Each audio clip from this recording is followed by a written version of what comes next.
రూపాయి ప్రాబ్లం రాదు. మళ్ళీ ఆయన అంత క్లియర్ మనిషి నాకు అర్థమవుతుంది. అంత కంప్లీట్ ఆయనకు అసలు ఈడి చూడదు. 7 సార్లు అవును. అది కాదండి, ఇప్పుడు హైదరాబాద్ అనే వాళ్ళని ఏమన్నా చేయగలిగారు? ఆ ఫాతిమా కాలేజీని కలిసి టచ్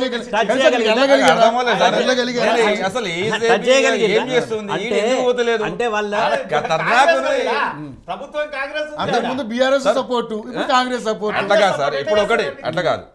రేపు ఈ రోజు ఒక్క నిమిషం అండి, ఇంకొక విషయం ఎంపీ కదా,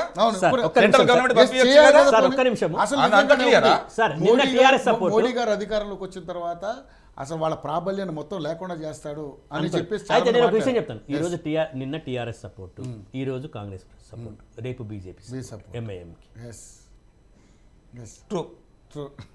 ఎందుకంటే ఈ రోజు కూడా బీజేపీతో కలిసి ఉన్నారు. అంటే చెప్తున్నా మీకు, ఇప్పుడు నేను అసదుద్దీన్ బీజేపీ నేను వీళ్ళతో చెప్తున్నాను, రేపు మీకు బీజేపీ సపోర్ట్. ఆ 7 నియోజకవర్గాలు మాత్రం ఎవరికొకరు సపోర్ట్ ఉండాలి. వాళ్ళకి అవసరం ఉండొచ్చు, మీ అవసరం సార్. ఎవరి ప్రయోజనాల కోసం వాళ్ళ యొక్క వేట ఉంటుంది, డెఫినెట్లీ ఉంటుంది. అంటే ఒకటి అంటే అక్కడ కానీ అక్కడ నష్టపోయేది మాత్రం ప్రజలు, ముస్లిం ప్రజలు తీవ్రంగా నష్టపోతారు ఈ అసదుద్దీన్ ఓవైసీతో, ఈ అక్బరుద్దీన్ ఓవైసీ. బట్ అక్కడ చాలా మంది కూడా చదువుకున్న వాళ్ళు ఉన్నారు కదా, ఎందుకు ఆలోచన చేయలేకపోతున్నారు అనేది లేదంటే ఈ రోజు కూడా బోగస్ ఓటింగ్ చాలా ఉంటుంది. ఎందుకంటే నాంపల్లి ఎప్పటి నుంచో పాపం ఫైట్ చేస్తున్నాడు, ఎవరు ఫిరోజ్ ఖాన్. ప్రతిసారి బోగస్ ఓట్లు. కానీ నేను ఒక విషయం చెప్తున్నాను, ఫిరోజ్ ఖాన్ ఒకవేళ గెలవకపోతే కాంగ్రెస్ మీద ఈ రోజు నేను ఇంకొక సంచలనాత్మకంగా మాట్లాడుతున్నాను, మీరేమనుకోవద్దు. ఖచ్చితంగా ఎమ్మెల్సీ ఇచ్చి అతన్ని ఈ రోజు మినిస్టర్ చేయండి. కాంగ్రెస్ పార్టీ వాళ్ళు మీకు నిజంగా ముస్లింలు అంటే చిత్తశుద్ధి ఉంటే ఈ రోజు ఫిరోజ్ ఖాన్ తీసుకొని ఎమ్మెల్సీ చేయండి. నేను ఒక మేధావిగానో లేకపోతే మీ పార్టీకి అడ్వైజర్ గానో లేకపోతే ఏం లేదు, ఒక అనలిస్ట్ గా అనుకోండి, మీరు ఒక పని చేయండి, ఫిరోజ్ ఖాన్ కి ఎమ్మెల్సీ ఇచ్చి మంత్రిని చేయండి. మెయిన్ కాంగ్రెస్ ఏంటంటే చెప్పడం ఒకటి ఉంటుంది, చేయడం ఒకటి ఉంటుంది. వాళ్ళ ఒరిజినల్ ఫేస్ ఒకటి ఉంటుంది, బయట ఉన్న ఫేస్ ఒకటి ఉంది. కాంగ్రెస్ ప్రాబ్లం అది. నేను బీజేపీకి నేను ఏం అంటే what I believe is BJP at least ఏంటంటే వాళ్ళ ఫేస్ క్లియర్ ఉంటుంది.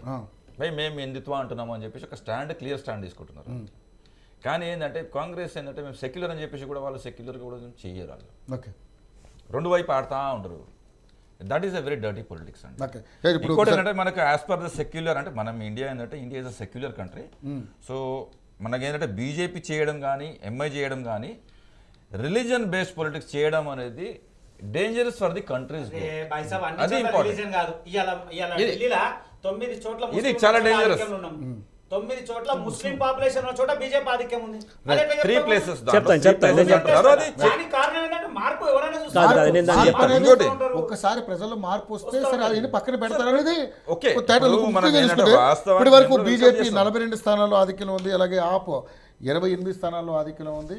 సో కౌంటింగ్ అటు ఇటుగా తారుమారు అవుతా ఉంది. కాబట్టి చెప్పండి.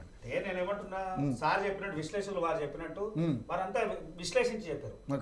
ప్రాక్టికల్ గా ఢిల్లీలో ఉన్నారు, అక్కడ ఉన్న వాతావరణం అంతా విశ్లేషించారు. అన్ని విశ్లేషించి చెప్పిన దాంట్లో వీళ్ళ తప్పిదాలన్నింటినీ భారతీయ జనతా పార్టీ సరైన సమయంలో లేదా ప్రజల్లో ఒక వాతావరణం కాదు. యమునా నదికి బీహార్ మినిస్టర్ ఈయన ఎవరు మన ముఖ్యమంత్రి నీళ్ళు తాగడము అది ఇమీడియట్ ఇంపాక్ట్, అది చేయగలిగింది. సరే ఇప్పుడు ఆ నీళ్లు తాగితే విషము చచ్చిపోతావు అన్నాడు ముఖ్యమంత్రి. డైరెక్ట్ వచ్చింది కదా, ముఖ్యమంత్రి డైరెక్ట్ వచ్చి యమునా నదికి వచ్చి నీళ్లు తాగినప్పుడు ప్రజల్లో కలబడుతుంది. అబద్ధమేదో అది చాలా ఎఫెక్ట్ ఇచ్చింది మన దగ్గర. అట్లా అంటే మన అమిత్ షా గారు వచ్చేసి తిరెట్పల్లిలో పోయి మన దళిత ఇంట్లో తిన్నారు కూడా. వాళ్ళు తీసుకునే యాక్షన్స్ గురించి ఏంటంటే ఇమిడియట్ రెస్పాన్స్ ఇప్పుడు ఆయన నీళ్ళు తాగింది, ఎట్లా ఎడుకొచ్చింది, ఏ నీళ్ళు తాగింది అని చెప్పి చూపిస్తున్నారు.